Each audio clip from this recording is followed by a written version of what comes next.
2015 Chevy Silverado, no crank, no start, does nothing. Hey there amigos, Tio here. As the clip at the beginning suggested, I've got a 2015 Chevy Silverado. It's a 1500 LT model. It's a no crank, no start, no communication. The shop owner says that his customer went to the store, came out, and then it just wouldn't start like you saw in the clip.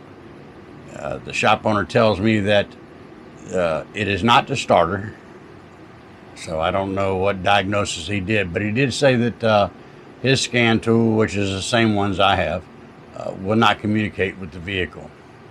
So the first thing I did was obviously verify the complaint, and yes, it just turns and clicks, but I did notice the check engine light was on. As I did that, I just kept that in the back of my mind, and then I went and scanned the vehicle with the scan tool, and I got 9 total modules, but I had to, it wouldn't self-identify. I had to put the VIN number in, and when I did, I got 9 modules. The no U codes like I was expecting, but 9, and this vehicle should have 15. The ones that weren't on there were the engine computer, the TCM, body control module, and such like that. That's what we're going to get into now. But the first thing I did, this is something that happens with me a lot of times. When I don't have communication, first thing I do, because it's the easiest thing, and gives me a direction, is I unplug the ABS module.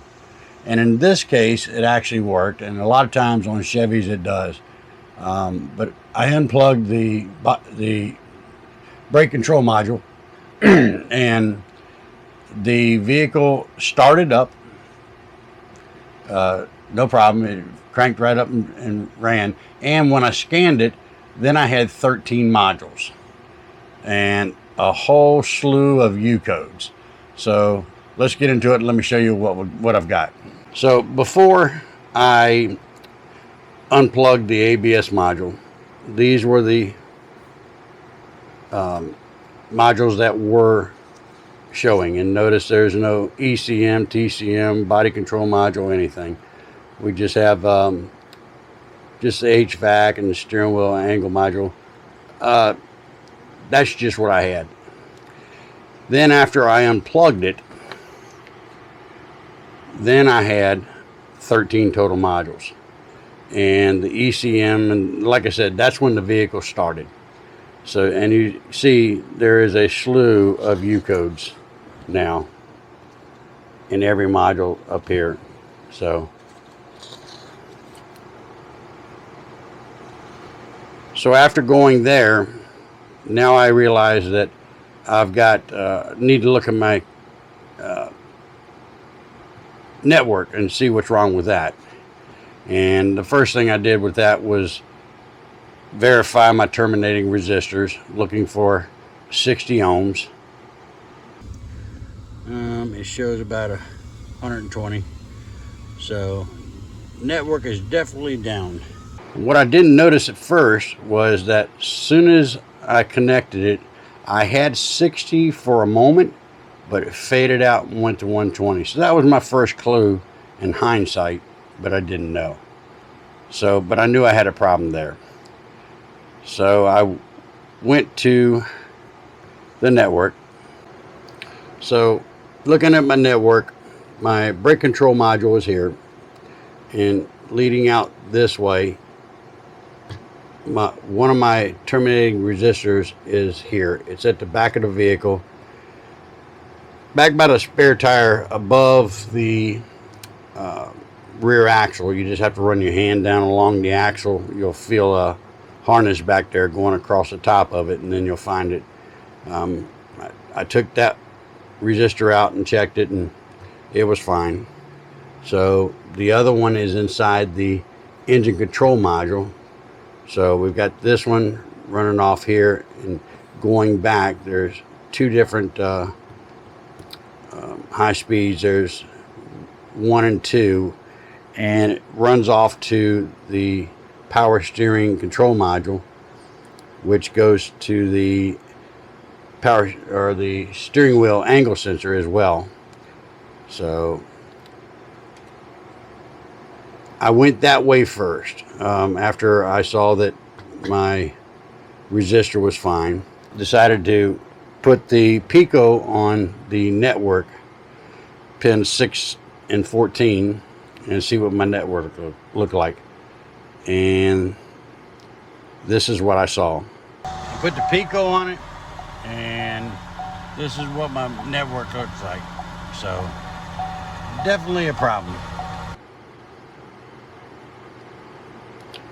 In hindsight, I've seen shorted to ground and shorted to power on the network, but I hadn't seen this one. And now, coupled with the 60 fading up to 120 and the screenshot from the network, I should have seen it then. But anyway, now I check the powers and grounds. So I do the powers and grounds. I have power and ground here, 25, 38, 1, and 13. Them are my powers and grounds.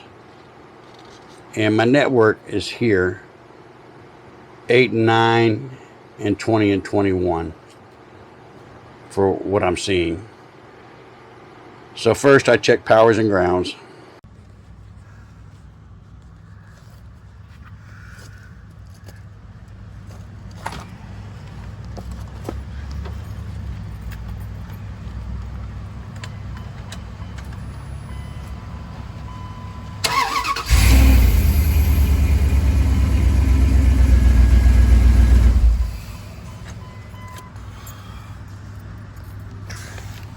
They're fine. Now I come back to check the can lines, and normally what I do is I like to use these to go when I take the connector loose and back pin it. But in this case, once I got the cap off and was starting to try to back pin it, I'll use the probes instead. And as soon as I grab the number 9 pin here, which is the can number 9, there you go, the high speed, that dark blue, as soon as I grab it, I felt it move within the harness a little bit, and sure enough, it came right out. And about 4 or 5 inches back up inside the harness, it was broke. Well, don't want to speak too soon, but while I was going for my communication lines I got here looking, my wire that goes there, it just popped loose. It's probably where my problem is. So let me pull this harness back a little further and see if we can look at this a little closer and maybe fix our problem. So my next step was to get that wire soldered, and sure enough, after that was soldered, everything was fine. Here's an after shot. So it's soldered. It's right about in there somewhere where the soldering was done. So, but it's all good now.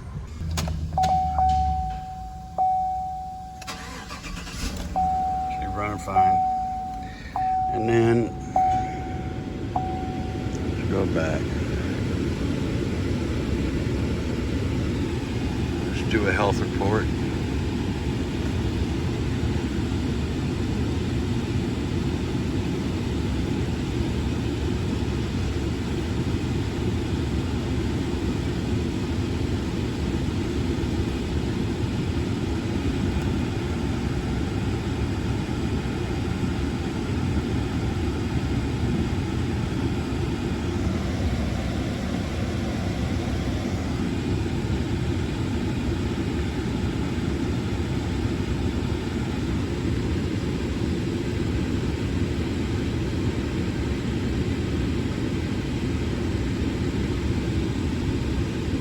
Yep, body control module. There's one in there. So we'll see what that is.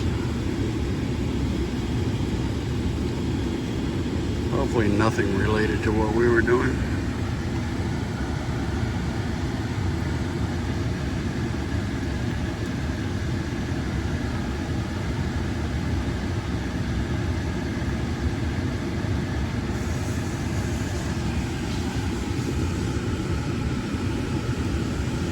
There you go. Yeah, that's not us. License plate lamp circuit. So everything's good.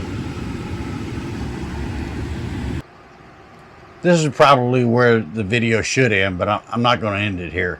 I want to let you know some of the things that didn't work out so well on this video. So if you were looking for how I got there, that's all you need to know. But otherwise, we'll talk about some things and some paths that I went down, because I went down a couple rabbit holes, and why I went down them rabbit holes and what I learned from them. I'll also talk about, well, I'm going to tell you now, I have 2 more videos already in the editors, so that way I'll already have them ready for you for uploading next Sunday morning. And then the next, so I'm going to always have them out Sunday mornings. The kind of repairs that you can't find on the internet, or if you do, is it enough to get the job done? So they're coming. The one next week, I have access to 3 of the service providers for that particular vehicle, so that one is pretty good. Anyway, on this car here, like I said, when I unplugged the ABS module, that brought certain modules back, and all of a sudden the vehicle started. And that seems to happen quite often with when I'm having a communication issue, and it gives me a direction from there. It doesn't fix the car, but it gives me a direction of a place to go. And that happens a lot with me on Chevys and Nissans, it seems. That's the first thing I do. But anyway, on this car, when I was checking the powers and grounds, I found out that when I removed the one fuse, the ABS VLV fuse, and I'll show you a clip of that. All right, this is my network with the number 25 fuse, the ABS, I think it's VLV. What does it say? It says, yeah, VLV, number 25 right there. You can see that. ABS VLV. The fuse is out. When I put it in, let's see if you can see that. All right. Because it fuses in now.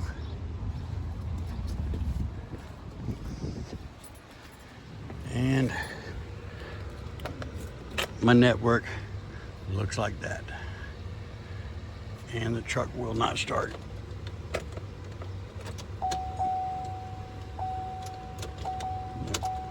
But if I take that fuse out, truck starts right up.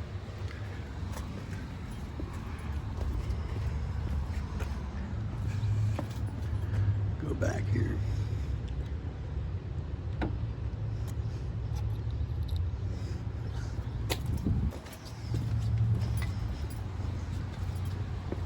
Straight to it.